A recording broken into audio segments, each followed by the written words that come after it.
আজকে সেই বাড়িটা ভেঙে ফেলা হচ্ছে কেন? বাড়িটার কি অপরাধ? ওই বাড়িটাকে কেন এত ভয়? আমি দেশের মানুষের কাছে আজকে ঘটনা দুষ্ট নারী ঘরে রেখে বিদেশ যাইও না।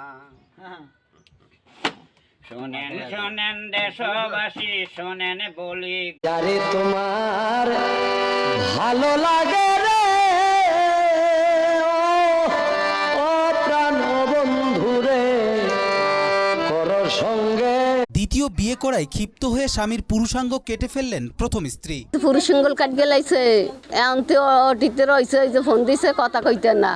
ঘটনাটি ঘটেছে গোপালগঞ্জের কোটালীপাড়া অন্যের পুকুর দখল করে পুকুরে থাকা কয়েক লাখ টাকার মাছ লুট করে নিয়ে গেছেন ইউনিয়ন বিএনপির নেতা নুরুল ইসলাম ও মাহফুজুর রহমান শিমুল। এরপর 15 থেকে 20 জন ঘাট ফরেস্টারের অফিসে টাকা দিয়ে আমরা ঘর করছি। আমার পুরান ঘর দেন, আমার আজকে সিজারের রোগী, আমি আজকে 12-13 দিন আমি দাঁড়ায় থাকতে পারতেছি না, ঘরটা ভাঙতেছে। আমি কই যে থাক মাগো, তো পুরান নতুন না। তুমি কেন এরকম শত্রু? তোমার আর কি হয়েছে ভাইয়া? কেউ ওদের বিচার করতে পারছে না। ওরা গেছে কি আমার চাঁদা না দেয়ায় ভাঙচুর করা হয়েছে ইতালি প্রবাসীর বাড়ি। সেই সাথে গলায় অস্ত্র ঠেকিয়ে লুট করে নিয়ে যাওয়া হয়েছে স্বর্ণালংকার, দলিলপত্র ও বিপুল পরিমাণ নগদ অর্থ।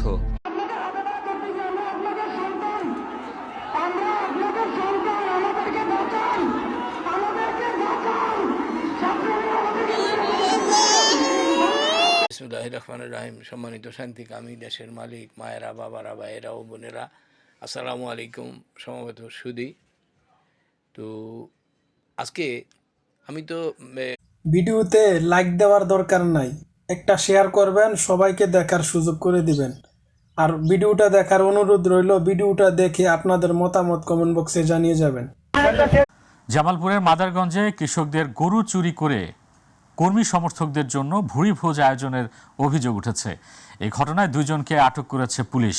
সকালে মাদারগঞ্জ উপজেলার